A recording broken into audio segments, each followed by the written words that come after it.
What is going on, everybody? It's Lazevo here, and it's Judgment Day. That's right, Gears of War Judgment is out, and I picked it up on the way home from work today. I was pretty excited about it, actually. It got really good reviews. I think IGN gave it a 9.2.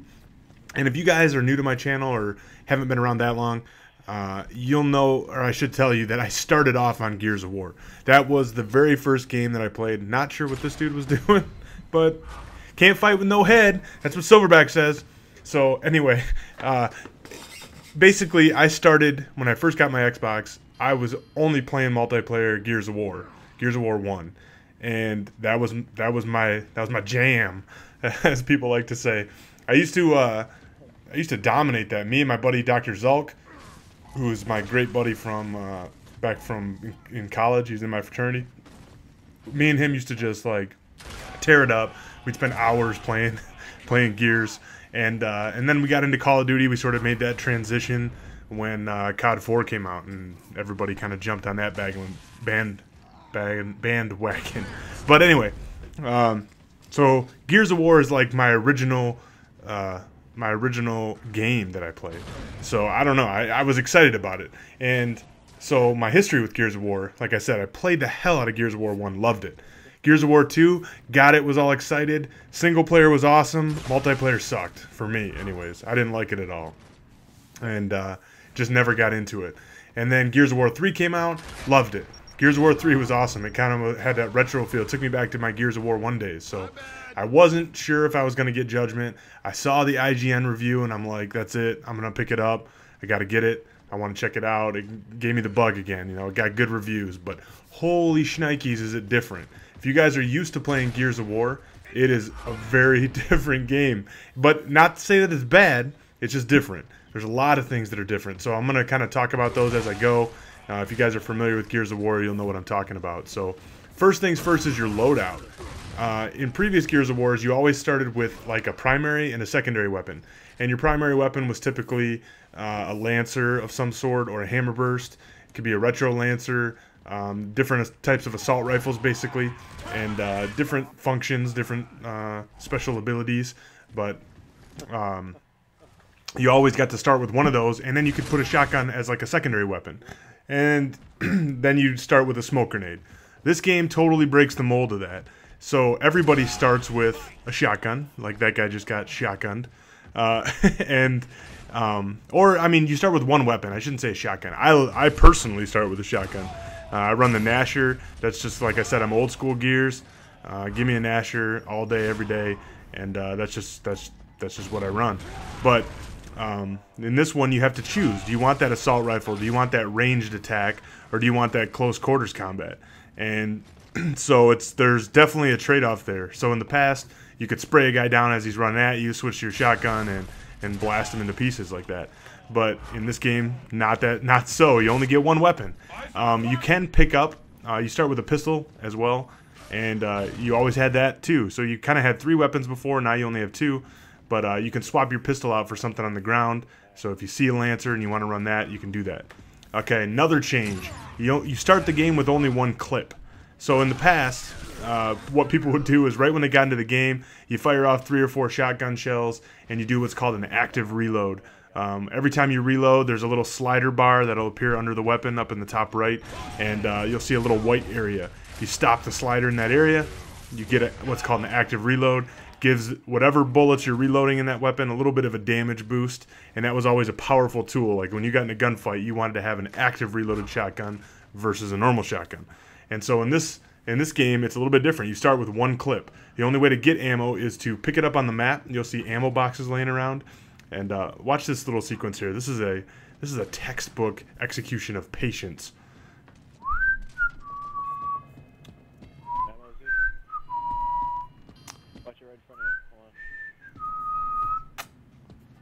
Any day now. Just go ahead and come through that doorway and get shotgun. Anyway, I thought that was hilarious. I saw him coming, just waited for it. And that's what it takes. I'm playing Team Deathmatch here. And you got to have patience in any Team Deathmatch game, I think. You can run around like crazy, try to go all Chuck Norris on them, but usually doesn't work out too well, at least for me. Typically, when you try to rush, you might have an awesome game, but for the most part, it's not a successful strategy, in my opinion. You know, you got to do a little bit of rushing, a little bit of patient camping, tactical waiting, if you will, as Broseph Style likes to call it.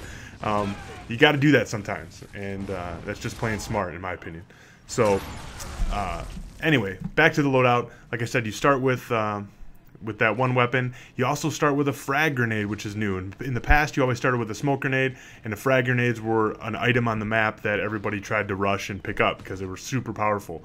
Now, you only get one of them to start with, and you can see that guy, I don't know why he didn't blow up, but that kind of brings me to my next point, is that the frag grenades aren't as powerful as they used to be in other games. Everybody's got one, but they're not really as OP as they used to be. You know, before, that frag grenade would have completely annihilated that dude, and now, you know, you got to be kind of right on top of them.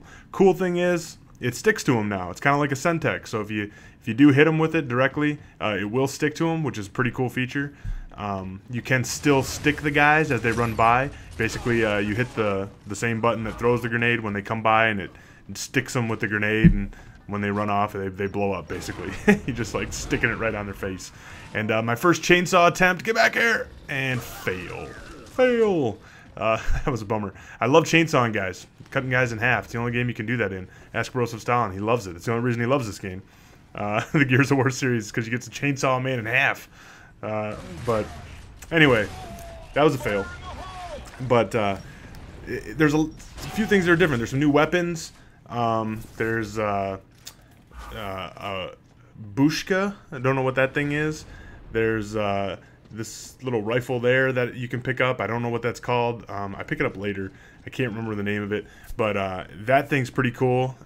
So there's some new weapons to get used to. For Gears of War fans, you know, they typically add one or two. You got your same old, though, your old faithfuls, your Nasher shotguns, your Lancers, Retro Lancers, you know, whatever you want to do. But like I said, you got to kind of choose now. You can only get one, which kind of, that to me, that balances the shotgun a little bit, just because it makes it not so overpowered. The Lancer used to just get dominated. You know, everybody... The game was dominated by shotguns. You'd get Lancer to death trying to run up on people, and then, you know, eventually you would die to a shotgun. That's usually how it went. Not so in this case. So I haven't seen any executions or whatever. The execution game mode is not in there right now, but Gears of War is kind of known for adding game modes later and kind of mixing things up. You know, they always have like crossbow only game types for a weekend, and big head game mode for a weekend or something like that. They really keep it fun with adding game modes. I fully expect that to happen, but right now that's not in there. So you basically have Domination, which there's 3 rings on the map that you got to hold, just like any kind of domination game would be in Call of Duty.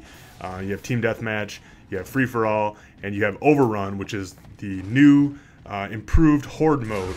And basically you have 2 teams. One of them is Cogs and one of them is Locusts, and the Cogs are trying to fortify and defend an area. The Locusts are trying to rush it. I haven't even really played that mode yet, but I'm looking forward to getting into that. That's always a good time. Let's see what the name of this rifle is, because I pick it up here. It's the Breach Shot. That's what it is. That's what I was trying to think of earlier. But this thing's pretty cool. You can't zoom in with it, I don't believe, but pretty powerful, because I get a headshot right there. Fire straight and true. Aim small, miss small. But anyway, I'm just getting the hang of it, getting back into it, getting my Gears legs back under me.